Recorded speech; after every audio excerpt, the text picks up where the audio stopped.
Hello everybody and welcome back. You are watching week 6 of the Mortal Kombat X Pro League presented by ESL, where we have our EU/CIS semi-finals lined up. Game number 1 is going to be PXP PND F0xyGrampa versus Jinamounainai from Cyprus using Hellfire Scorpion.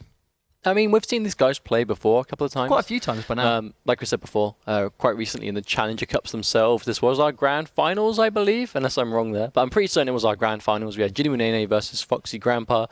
F0xyGrampa won it quite convincingly. That might not come as a huge surprise, considering how we've seen him play as of late, especially with Melina.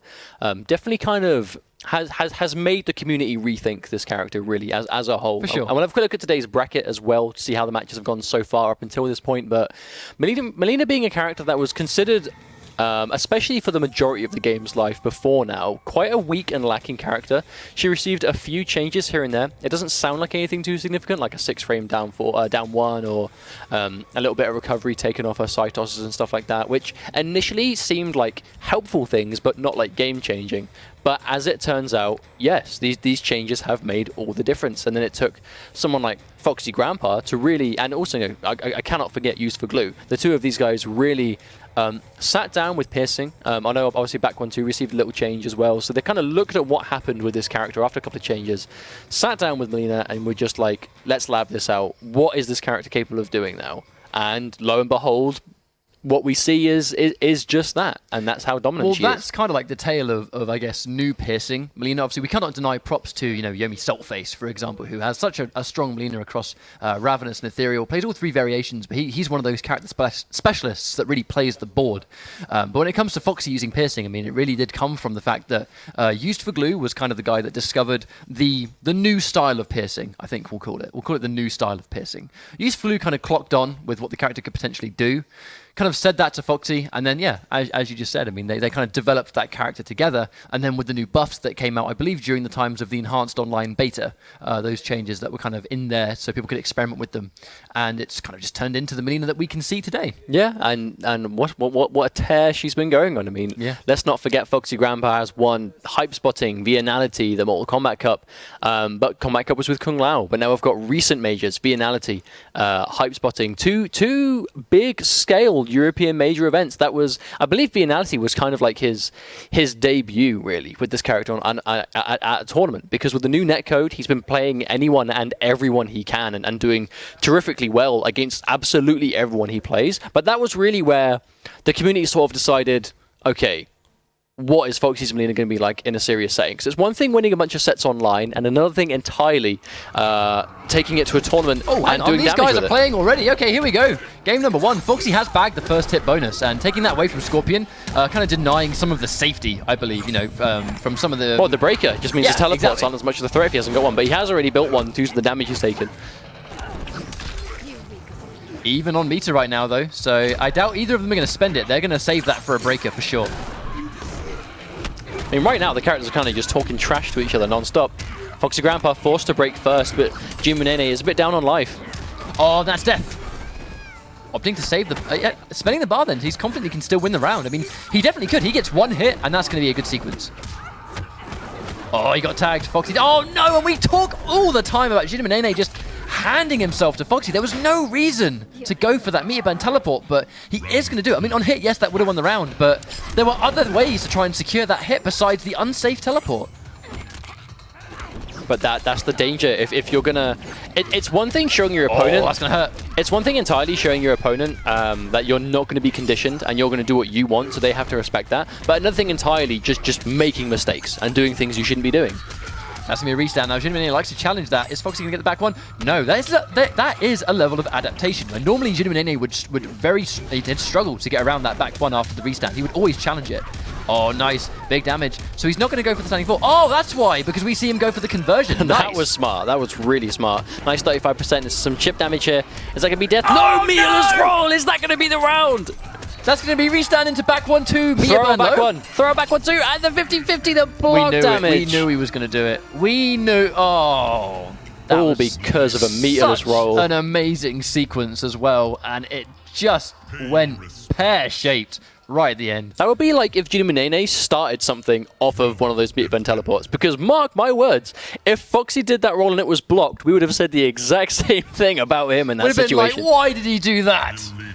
But he won, and that's why. His read was on point. Jinamounainai before, if that teleport would have worked, would have won him the round. But F0xy was patient. And Jinamounainai, that's almost a detriment, really. If you're willing to play like the way both these players are enforcing to each other, doing unsafe, full combo gaining moves in the neutral when it's a really bad idea or risky idea to do so, you have to be ready to stop that yourself. So the fact that Jinamounainai got hit by that ball roll, when that's the stuff he does, I don't know. I just find that a little bit odd. Oh, and that was a nice read from F0xy there. I mean, just seeing the down 4 with a small step back and then whiff punishing with that string into roll. That's kind of a very kind of staple Melina play. So much range and hit confirmable frames on that string. Jinamounainai forced a break, but already under 50% life. This is not a really good start for game 2 for him. Oh, and there's another whiff punish. F0xy seeing the down 4 and unfortunately getting tagged all the time. Ah, it's a full combo punish. I mean, yeah, it was looking quite bleak that he was going to lose the round. That teleport will at least get him away from the corner to a degree. He's nowhere near as close as if anything else, it's going to show F0xy that I'm still willing to do this, so you still have to watch out for it. So if you knew he was going to lose the round, maybe just try and use it as almost like false data. Make F0xy think you're going to do teleports so you can eventually stop doing them. But now, that delayed run into the, I believe that's back 1, no, back 2 or something like that. The multiple hitting normal. That run in there just to try and get him to think a grab was coming and then just chewing up the button press immediately. That was a nice cancel from Jinamounainai. Pushes him a little bit more towards the corner. Oh, and there we go. He's sticking out a lot of down 4s. It's just not working out. Full hit confirm. That's a very, very clean game number 2. And F0xy dropped the combo there, and he got an immediate hit again because Jinamounainai was just pressing buttons off a mid. So he just managed to get a full combo in return. 2-0. F0xyGrampa, 1 game away from once again making the grand finals. Very dominant fashion. He seems to do this almost every week now, just being a dangerous player and a lot of swift 3-0s. And almost every week we've kind of seen him come across Madsen, and it seems to be the typical case again where when Jinamounainai actually lands a hit, he's got some awesome stuff. He hits like a truck, massive damage, all the setup in the world, but it's getting that hit he's having a really hard time with. Well, I mean, we said this before, and I'm pretty sure we'll keep saying it. F0xyGrampa, his strength comes from his amazing neutral game. And a strong neutral in MKX will get you very, very far, especially with a character like Melina. And that's where this difference is making. Jinamounainai needs to get that hit, but F0xy's making it so difficult. His fuzzy guarding is on point. He's not falling for teleports. He's not falling for these staggers. And he's just keeping himself really safe at all times. And there we go. Right there, gets the read on the armor, because it's dangerous, but he doesn't do it as often, so the read is there. Has F0xy in the corner. Nice back 3 though, just to potentially chew up any kind of instant button press that F0xy went for. Oh, doesn't hit confirm the back 1 too there though. There's quite a couple of hit confirms here not being taken. Jinamounainai could potentially have lost the round already. Make himself very hard to land a full hit on, and then just like say that. And F0xy just commits to that one, but gets hit by the 2 in the back 1 too. Going to get a nice throw, but still down on life. F0xy has a breaker, and that is going to be game. Right there, match point F0xyGrampa, 1 round away from moving into grand finals for week 6 once again. Oh no, and that's going to chew up the down 4. And there we go, he's going to catch him pressing a button. Full combo once again into restand. Ouch, 35%. 36 though, that one, no, bigger damage. That was an interesting decision, but it is going to work out.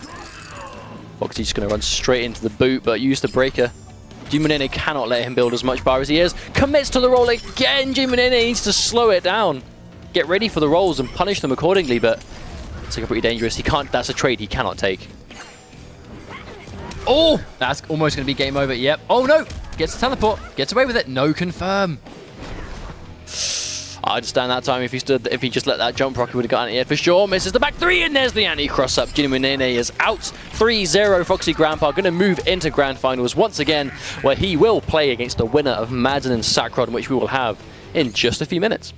Jinamounainai had a really, really hard time with that. He just seemed the entire time to just be on the back foot. F0xy had complete control. Uncomfortable is how he looked in that set, I think. I think at all moments, it just seemed like F0xy had the upper hand. Like he just kind of knew how he was going to try and get away. Unfortunately, Jinamounainai, we say this every week, taking the unnecessary risks. Sometimes you've got to take a risk, and it will pay out for you. Sometimes, not every time. Not as often as we saw. Yeah, not as often as we saw him take those. But unfortunately, that does mean that Foxy's going to move into Grand Finals. I mean, that sounds really bad. I mean, unfortunately for Jinamounainai. I know that's what you meant. That's just what it sounded like. But Jinamounainai manages to bag himself 50 points. He's at the very least put himself above Stossen, who we did have to defeat to get into the semi-finals. So if Jinamounainai can have another good couple of weeks in 7 and 8, then we're at the end. So if he has a nice couple of weeks, he's going to look good for maybe getting one of those spots, because there are a few up for grabs still, especially with Sakron and Madzin being the only ones left alive. He was, if you think about it, the furthest placing player today who needed to get the semi-finals. For sure. Because Stossen was eliminated, Jupe was eliminated, and Storm was eliminated. So the fact that he managed to get semis over them has put him in a good situation. Well, that's what we said this earlier on in the day, right? Where you have players that you've got the top 4. You pretty much have the top 4 players. And then underneath those is a lot of players that are all sitting at a similar kind of range. But now Jinamounainai is kind of up into the... It makes me so sad. But then Jinamounainai is kind of in the higher end of that. And right there, that's what I mean. Jinamounainai plays so sporadically and riskily in certain situations. You kind of, if you're going to play like that, I would like to think you'd be ready for that kind of play against you in return. And right there, just a raw meatless wake up is something you cannot let your opponents get away with. Because let's not forget, why is that a problem?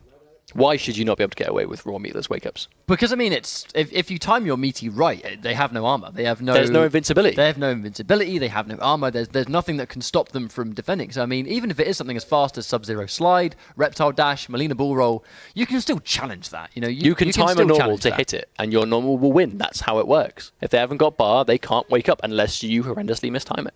Or if you just don't respect it, obviously, and you just get hit. So, it looks like we're going to be going into our